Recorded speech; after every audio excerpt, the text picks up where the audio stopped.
Hi friends, welcome to Study with UPSC Aspirant channel. Friends, இன்றைக்கி என்ன பார்க்க போகிறோம், நம்ம மானிட்டரி பாலிசி பற்றி பார்க்க போகிறோம். ஸோ மானிட்டரி பாலிசி பற்றி பார்க்கறதுக்கு முன்னாடி முக்கியமான ஒரு கான்செப்ட் பற்றி தெரிஞ்சுக்கணும். அதோட பற்றி நோட்ஸ் இதில் எழுதலை நான். இப்போது இதில் இருக்க நீங்கள் பார்க்குற ஸ்க்ரீன்ஷாட் இது எல்லாமே வந்து என்னோடய நோட்ஸ், ஓகேங்களா? ஸோ பேசிக்கான இது விஷயங்கள் எழுதியிருக்கேன், அது கான்செப்டுவல் தான். இப்போ நான் அதை எக்ஸ்பிளைன் பண்ணுறேன், ஹோப்ஃபுல்லி உங்களுக்கு புரியும். புரியலன்னா கீழே கமெண்ட் பண்ணுங்கள், ஹாப்பி டு ஹெல்ப் யூ, ஓகேங்களா? ஸோ மணி சப்ளை தாங்க. மணி சப்ளைனா என்ன? மணி சப்ளைனா ஒரு எவ்வளோ மணி வந்து சர்க்குலேஷனில் இருக்குது, லேமன் டேர்ம்ஸில் இப்படி சொல்லலாம், ஓகேங்களா? பட் ஆக்சுவலி இது என்னென்னா, total of amount of money வந்து எக்கானமியில் குறிப்பிட்ட நேரத்துக்குள்ளே இருக்குது. அதாவது ஃபார் எக்ஸாம்பிள் 2019 ஒரு 820 வச்சுக்கோங்களேன், ஒரு 1 இயர்க்குள்ளே எவ்வளோ அமௌண்ட் ஆஃப் மணி வந்து எக்கனாமியில் இருக்குது, புழக்கத்தில் இருக்குது, சரிங்களா? அதுதான் வந்து மணி சப்ளை. இப்போ வந்து கேள்வி வரும், மணி சப்ளை நம்ம ஏன் தெரிஞ்சுக்கணும், அதோடைய அவசியம் என்ன? ஏன்னா நம்மளுடைய டெய்லி பேசிஸ்லேயே அந்த மணி சப்ளை தாங்க ரொம்ப பாதிப்பு ஏற்படுத்தும். ஃபார் எக்ஸாம்பிள் இன்றைக்கி ஒரு பொருள், ஒரு வெங்காயம் விலை 20 ரூபா இருந்தது, கிலோ 90 ரூபா ஆகுதுன்னு வச்சுக்கோங்களேன். அப்படி எப்படி எவ்வளோ ப்ரைஸ் ரைஸ் ஆகுது? அப்போது யார்கிட்ட எவ்வளோ ப்ரைஸ் இருந்தால் ஏன் டிமாண்ட் இன்க்ரீஸ் ஆகுது? ஸோ நிறைய விஷயங்கள் வந்து அது நம்மளுடைய சுற்றி நடக்கிறதுக்கே ரொம்ப பாதிப்பு ஏற்படுத்துறது இந்த மணி சப்ளை, சரிங்களா? அதுக்கடுத்து பார்த்திங்கன்னா வந்து ஃபஸ்ட்டு விஷயம் ப்ரைஸ் ரைஸை பற்றி தெரிஞ்சுக்கிறதுக்கு. ரெண்டாவது விஷயம் பார்த்திங்கன்னா இன்ட்ரெஸ்ட் ரேட்டு. ஃபார் எக்ஸாம்பிள் நீங்கள் எஃப்டி ஃபிக்ஸ்டு டெபாசிட்டோ இல்லை நீங்கள் லோன் வாங்குறீங்கன்னு வச்சுக்கோங்களேன். நான் ஒரு லோன் வாங்கியிருக்கேன்னு வச்சுக்கோங்க பேங்க்கில். இன்ட்ரெஸ்ட் ரேட் கூடுதோ குறையுதோ வந்து இந்த மணி சப்ளை தான் டிசைட் பண்ணும். அதே மாதிரி எஃப்டியில் இன்ட்ரெஸ்ட் ரேட் கூடுதோ குறையுறதோ வந்து இந்த மணி சப்ளை தான் டிசைட் பண்ணும். இப்போது நம்ம ஒரு பைக் ட்ரைவ் பண்ணாலே பிரேக் கண்ட்ரோல், ஒரு கண்ட்ரோல் வச்சுருப்போம் எல்லாத்துலேயும், இந்தந்த விஷயம் தான் நம்ம பண்ணணும். அது மாதிரி இவ்வளோ பெரிய ஒரு நாட்டில் ஒரு மணி சப்ளை ஒரு புழக்கத்தில் இருக்கும்போது அது எப்படி ஈஸியாக வந்து கவர்மெண்ட்டால் பண்ணிட முடியுமா? அது கண்ட்ரோல் பண்ணுறதோ இல்லை அதை வந்து அதாவது மணியை வந்து இன்ஜெக்ட் பண்ணுறது இல்லை சக் பண்ணுறது, புழக்கத்துலேருந்து எடுக்கிறது, இதெல்லாம் வந்து பாசிபிளாக பண்ண முடியுமானா அதுக்காக நிறைய வந்து யுக்திகளை வச்சுருக்காங்க, சரிங்களா? அந்த யுக்திகள் பார்த்திங்கன்னா வந்து சென்ட்ரல் கவர்மெண்ட் தனியாக பண்ணுறாங்க, சென்ட்ரல் பேங்க் தனியாக பண்ணுறாங்க. அதாவது கவர்மெண்ட் தனியாக பண்ணுறாங்க, ஆர்பிஐ தனியாக பண்ணுறாங்க. கவர்மெண்ட் பண்ணால் அது பேர் ஃபிஸ்கல் பாலிசி, ஆர்பிஐ பண்ணால் அது பேர் மானிட்டரி பாலிசி. ஐ திங்க் இப்போ உங்களுக்கு ஃபுல்லாக புரிஞ்சிருக்குன்னு நினைக்கிறேன். அது பேர் தான் வந்து monetary policy. Super. So monetary பாலிசினா என்னென்னா இதுதான் ஆர்பிஐ. வாட் இஸ் மானிட்டரி பாலிசினா, ஆர்பிஐ வந்து ஒரு மணி சப்ளை கண்ட்ரோல் பண்ண என்னென்ன யுக்திகளை பயன்படுத்துகிறாங்களோ அதுதான் வந்து மானிட்டரி பாலிசி, ஓகேங்களா? மானிட்டரி பாலிசி வந்து நிறைய 2 டைப்ஸ் இருக்குங்க. 2 டைப்ஸ்க்குள்ள நிறைய சப் கிளாஸ் வருது. மெயினான டைப்ஸ் 2 டைப்ஸ். ஒன்று வந்து குவாலிட்டேட்டிவ், இன்னொன்று வந்து குவான்டிடேட்டிவ். குவான்டிடேட்டிவ்னா பெரியதான அளவில், அதாவது வால்யூமும் அந்த காஸ்ட்டும் ரொம்ப பெருசாக இருக்குங்க, அளவுகோல் வச்சு குறைக்கிறது. குவாலிட்டேட்டிவ்னா கொஞ்சம் தரம் பார்த்து இது பண்ணலாம் அப்படின்ட்டு. இப்போ ரெண்டுத்துக்கும் என்ன மேஜர் டிஃப்ரென்ஸ் பார்த்திங்கன்னா, குவான்டிடேட்டிவ் வந்து என்டையர் எக்கானமி, இந்தியன் எக்கானமிக்கு மட்டுமே அது வந்து குவான்டிடேட்டிவாக பண்ணணும்னு நினைப்பாங்க. அந்த குவாலிட்டேட்டிவ் வந்து particular sector, for example agriculture தனியாக பண்ணலாம், இன்ஃப்ராஸ்ட்ரக்சர் தனியாக பண்ணலாம், இல்லைன்னா வந்து மேனுஃபேக்சரிங் செக்டார் தனியாக பண்ணலாம். நம்ம தனித்தனி ஒரு செக்டார்ஸ்க்காக பார்த்து பண்ணலாம். ஸோ குவான்டிடேட்டிவ்ன்றது ஓல் எக்கானமிக்கு பொருந்தும். ஆனால் குவாலிட்டேட்டிவ் வந்து பர்டிகுலர் செக்டார், ஸ்பெசிஃபை செக்டார்ஸ்க்கும் அது வந்து ஒர்க் பண்ணும், ஓகேங்களா? ஸோ இன்றைக்கி நம்ம பார்க்க போகிறது வந்து குவான்டிடேட்டிவ் தான்.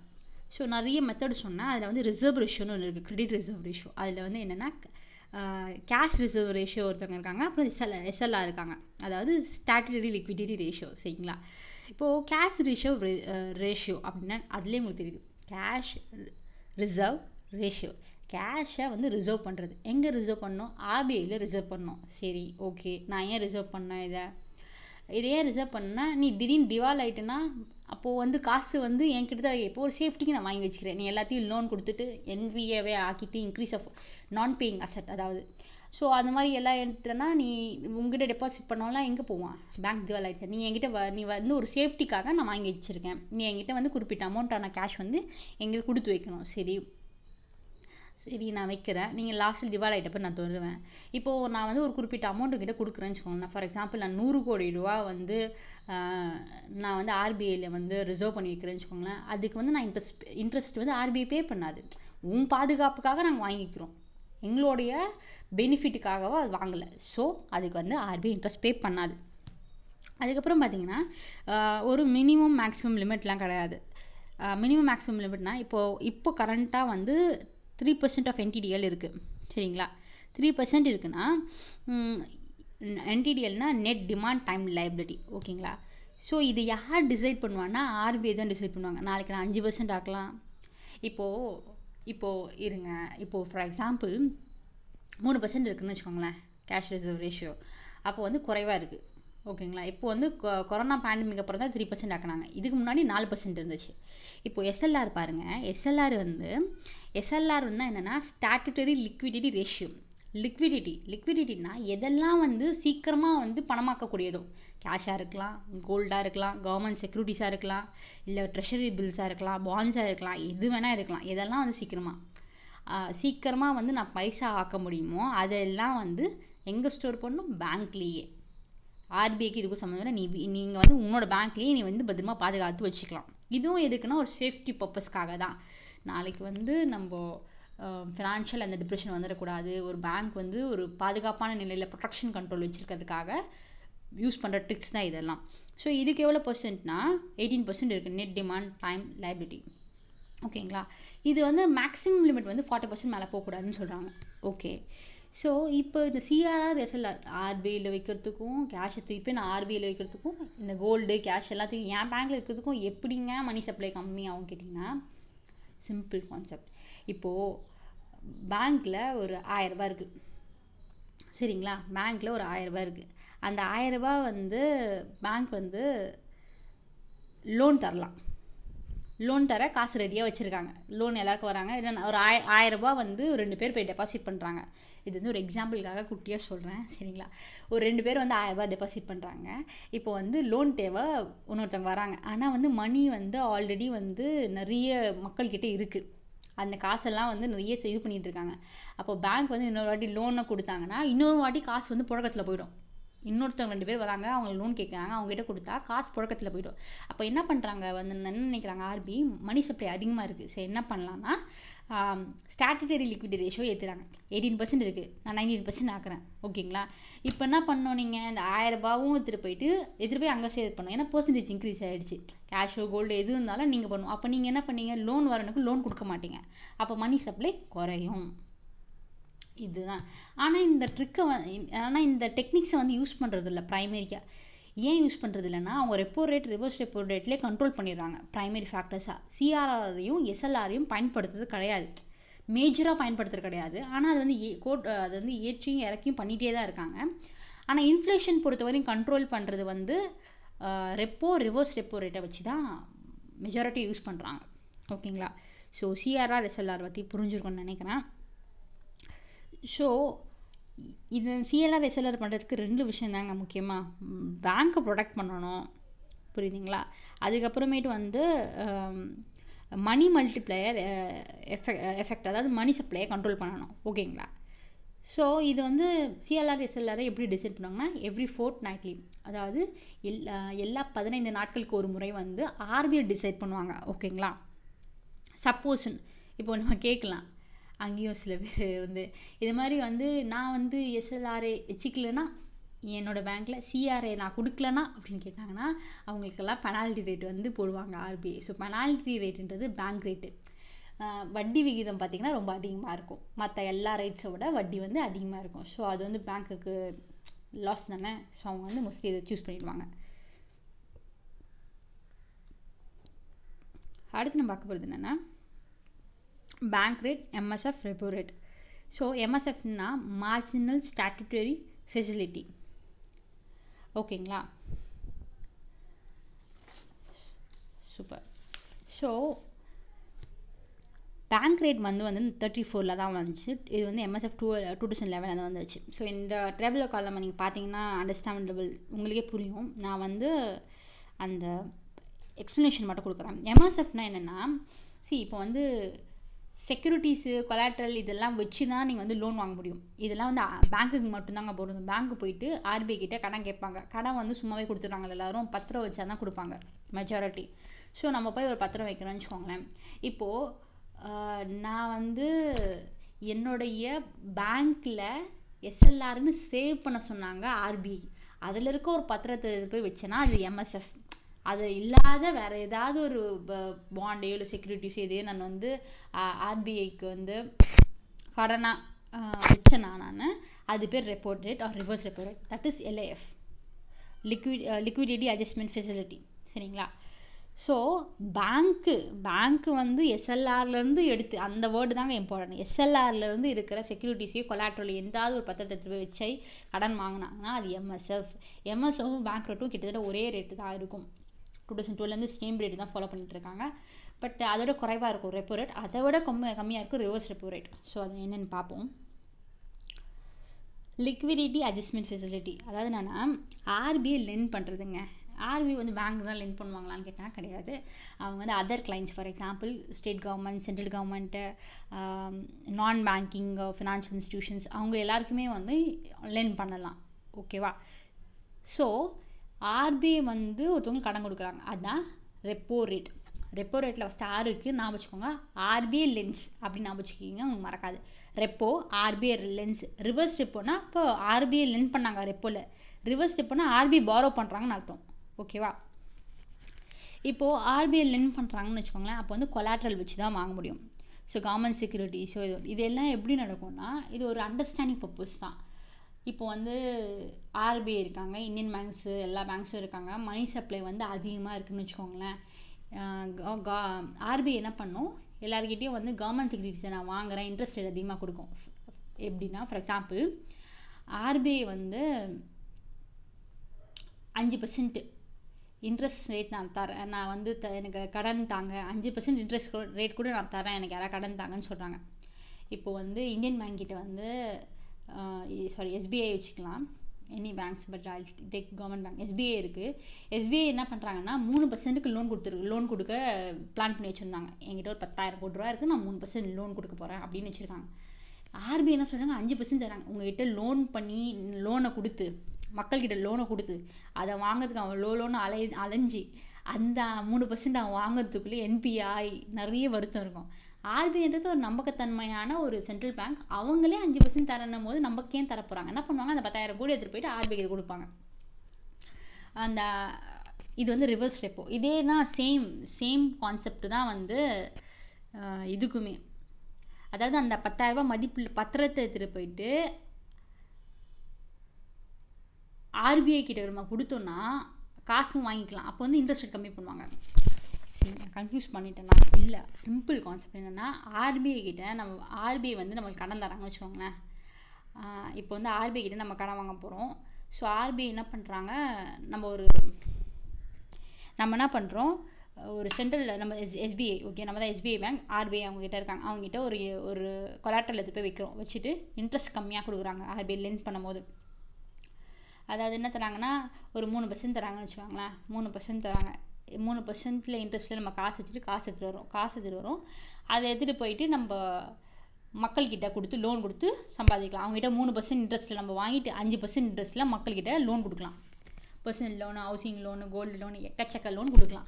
ஸோ நம்மளுக்கு இப்போ இன்ட்ரெஸ்ட்டோட ப்ராஃபிட் எவ்வளோ, 2% நம்ம வாங்கியிருக்கோம். 3% லோன் எடுத்தேன் நான், ஆனால் வந்து 5%க்கு வந்து மக்கள்கிட்ட கொடுத்துருக்கேன். அப்போது 2% நான் ப்ராஃபிட் பண்ணியிருக்கேன். எனக்கு நஷ்டமே கிடையாது இது. சரிங்களா?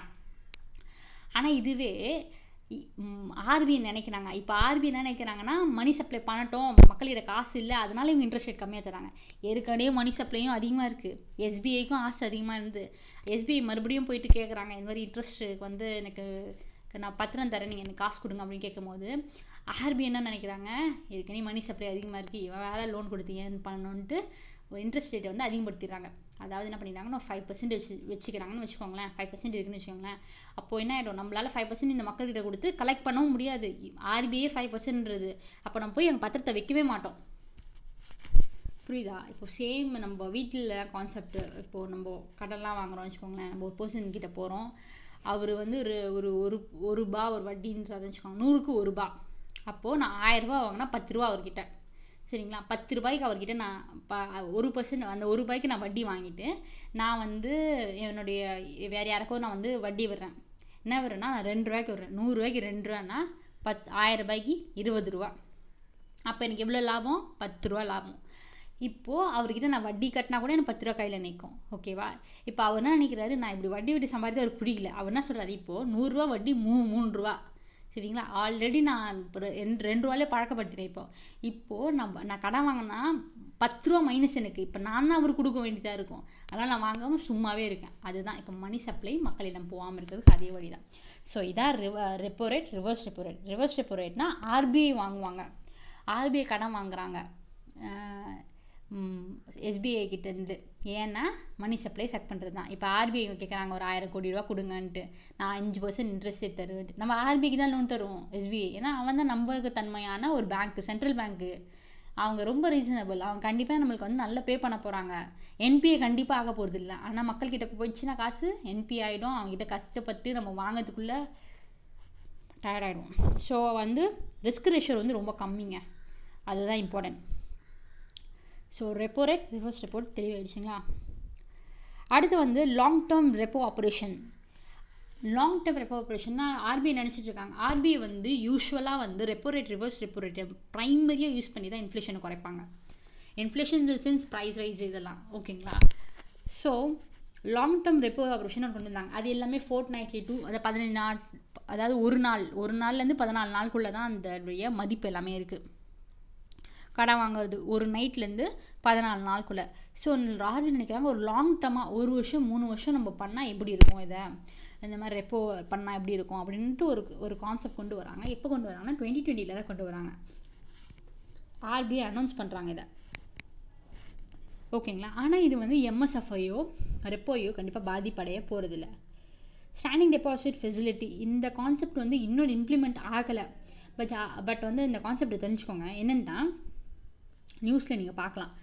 ஸோ இப்போ நான் வந்து ஹைடில் என்கிட்ட காசு இருக்குது பதிலாக நான் ஆர்பிஐயில் போய் டெபாசிட் பண்ணால் எனக்கு இன்ட்ரெஸ்ட்டாவது கொடுப்பாங்க. இப்போ கடனை வாங்குற கான்செப்ட் மட்டும்தான் இருக்குது, இல்லை சும்மா காசை கிடக்கும் ஆர்பிஐயில். ஆனால் ஆர்பிஐ இது வரையும் வட்டியே பே பண்ணாது எதுக்குமே. நம்ம வந்து கேஷ் ரிசர்வ் ரேஷியோ வச்சுருந்தாலோ இல்லை எஸ்எல்ஆரே நான் சும்மா வச்சுருந்தாலோ அப்ரிஷியேஷன் மணி எதுவுமே கொடுக்க மாட்டாங்க. ஸோ அதுக்காக என்ன பண்ணுறாங்கன்னா ஸ்டாண்டிங் டெபாசிட் ஃபெசிலிட்டின்னு ஒன்று கொண்டு வராங்க. பட் இன்னும் அதை கொண்டு வரணும்னு பிளான் பண்ணிட்டுருக்காங்க. அப்புறம் ஓப்பன் மார்க்கெட் ஆப்ரேஷனுங்க. ஓப்பன் மார்க்கெட் ஆப்ரேஷன்றது ஒரு சிம்பிளான கான்செப்ட். என்னென்னா ஆர்பிஐ வந்து கவர்மெண்ட் சிட்டிஸை வாங்குவாங்க, விற்பாங்க. ஆர்பிஐ தான் வாங்குவாங்க, விற்பாங்க. அது பேர் தான் ஓப்பன் மார்க்கெட் ஆப்ரேஷன். ஏன் அதை வாங்கணும், ஏன் அதை விற்கணும்? இப்போ வந்து ஆர்பிஐ வந்து உங்கள்கிட்ட கவர்மெண்ட் செக்யூரிட்டிஸ் நீங்கள் வச்சுருக்கீங்க. நீங்கள் ஒரு 1000 ரூபாய்க்கு வச்சுருக்கீங்க, நான் ஒரு 1000 ரூபாய்க்கு வச்சுருக்கேன், இன்னொரு ஃப்ரெண்ட் வந்து ஒரு 1000 ரூபாய்க்கு வச்சுருக்காரு வச்சுக்கோங்களேன். உங்கள் எல்லாருக்கிட்டே நான் கவர்மெண்ட் செக்யூரிட்டிஸை வாங்கினேன்னா உங்கள் எல்லாருக்கும் நான் இன்ட்ரெஸ்ட் கொடுப்பேன். இந்த கான்செப்ட்லாம் எப்படின்னா நான் திருப்பி தராமல் போயிட்டேன்னா இதெல்லாம் நீங்கள் கேட்பீங்க. அதாவது என்னென்னா எப்போவுமே ரெப்போ இது எல்லாம் நடந்தாலும் எப்போ எந்த டேட்டில் கொடுத்துருவோம் அப்படின்றத ஒரு ரெஜிஸ்ட்ரேஷன், ஒரு காமன் அண்டர்ஸ்டாண்டிங்கில் வந்த பிறகு தான் இந்த வந்து இன்ட்ரெஸ்ட் கொடுக்கறது எல்லாமே நடக்கும். நம்ம இன்ஃபார்மலாக இல்லை, இது எல்லாமே ஃபார்மலாக இருக்குது இல்லையா? ஸோ வந்து கண்டிப்பாக இந்த டேட்டில் திருப்பி கொடுத்துருவாங்க அப்படின்ற கான்செப்டில் தான் இது நடக்கும். சரிங்களா? ஏமாத்திட்டானா எடுத்துகிட்டு ஓடி போயிட்டானா அப்படிலாம் யூபிசியில் வச்சுக்காதீங்க. நம்ம வந்து ஆர்பிஐ பற்றி பேசிகிட்டு இருக்கோம். சரிங்களா? இந்தியாவோட சென்ட்ரல் பேங்க் பற்றி பேசியிருக்கோம். So it has all reputation to do that. So அதனால் கண்டிப்பாக வாய்ப்பு இல்லை. ஓகேங்களா? ஸோ ஆர்பிஐ கிட்ட வந்து நம்ம ஆர்பிஐ வந்து செக்யூரிட்டிஸ் வாங்குறாங்க வச்சுக்கோங்களேன். வாங்கிட்டு உங்களுக்கு காசெல்லாம் கொடுக்குறாங்க, இன்ட்ரெஸ்ட்டோடு கொடுப்பாங்க. ரெண்டாவது தெரியல எதுக்கு அதை கொடுக்குறாங்க. மணி சப்ளை வந்து இன்க்ரீஸ் ஆகிறதுக்கு தான் உங்கள்கிட்ட காசு கொடுக்குறாங்க. உங்கள்கிட்ட காசு கொடுத்தா என்ன பண்ணுவீங்க? நீங்கள் எல்லாம் பேங்க்ஸு, நீங்கள் வந்து இண்டிவிஜுவல் பர்சன் கிடையாது. நீங்கள் எல்லாம் ஒரு பேங்க்கு இல்லை ஃபினான்ஷியல் இன்ஸ்டிடியூஷன். நீங்கள் என்ன பண்ணுவீங்க? நீங்கள் போயிட்டு வந்து மக்கள்கிட்ட லோன் கொடுப்பீங்க. நீங்கள் அதை வச்சு ஐடியில் வைப்பீங்களா? கண்டிப்பாக மாட்டிங்க. அதை வச்சு மணி சம்பாதிக்க தான் பார்ப்பீங்க. சரிங்களா? இப்போது ஆர்பிஐ செல் பண்ணுறாங்க. செல் பண்ணால் நீங்கள் நினைக்கிறீங்க ஆர்பிஐயோட செக்யூரிட்டி நல்லா இன்ட்ரெஸ்ட் வரும், ஸோ அதை நம்ம நல்லா இன்கம் கிடைக்கும்னு நீங்கள் அதை போய் வாங்கிக்கிறீங்க. வாங்கிட்டா அப்போ உங்ககிட்ட இருக்க மணியில் எங்கே போகுது? ஆர்பிஐ கிட்டே போகுது. அப்போ லோன் தருவீங்களா? மாட்டோம். உங்கள்கிட்ட காசு இல்லையே, நீங்கள் தான் செக்யூரிட்டி பேப்பர் வாங்கி வச்சுருக்கீங்களே. ஸோ இதான் கான்செப்ட். ஓகேங்களா? அடுத்து பார்த்திங்கன்னா மார்க்கெட் ஸ்டெபிலைசேஷன் ஸ்கீம். அதாவது இது என்னென்னா இது ஒரு special type of government security and treasury பில்ஸுங்க. இது வந்து இதுக்கும் கவர்மெண்ட்டுக்கும் சம்மந்தம் இருக்காது. கவர்மெண்ட் வந்து இதை பாரோ கூட பண்ணியிருக்க மாட்டாங்க. ஆனால் கவர்மெண்ட் பே பண்ணுவாங்க இதுக்கு இன்ட்ரெஸ்ட்டு. ஏன்னா இது டு ஸ்டெபிலைஸ் த மார்க்கெட், அதுக்காக யூஸ் பண்ணுறது தான். ஸோ இன்றைக்கி நிறைய டாபிக்ஸ் நம்ம பார்த்துருக்கோம். திருப்பி ரிவைஸ் பண்ணாங்க. இதோட சோர்ஸ் ஆஃப் நோட்ஸ் பார்த்திங்கன்னா மிர்னால் நோட்ஸ் தான். ரொம்ப ஹிந்தியில் பேசி எனக்கு ஒன்றுமே புரியல. ஆக்சுவலாக கொஞ்சம் ஹிந்தி புரியும், பட் அதனால செம்ம தலைவர் அடிச்சுட்டு. பட் ஹேண்ட் நோட்ஸ் பார்த்திங்கன்னா சூப்பராக இருக்குது. 2021 ஹேண்ட் நோட்ஸ் இருக்குது. கீழே டெலிகிராம் லிங்க் கொடுக்குறேன். அதில் அந்த ஹேண்ட் நோட்டை நான் வந்து போஸ்ட் பண்ணுறேன். Happy studying friends. ஏதாச்சும் சந்தேகங்கள் இருந்தால் தயவுசெய்து கீழே கமெண்ட் பண்ணுங்கள். Ready to help you. Thank you friends.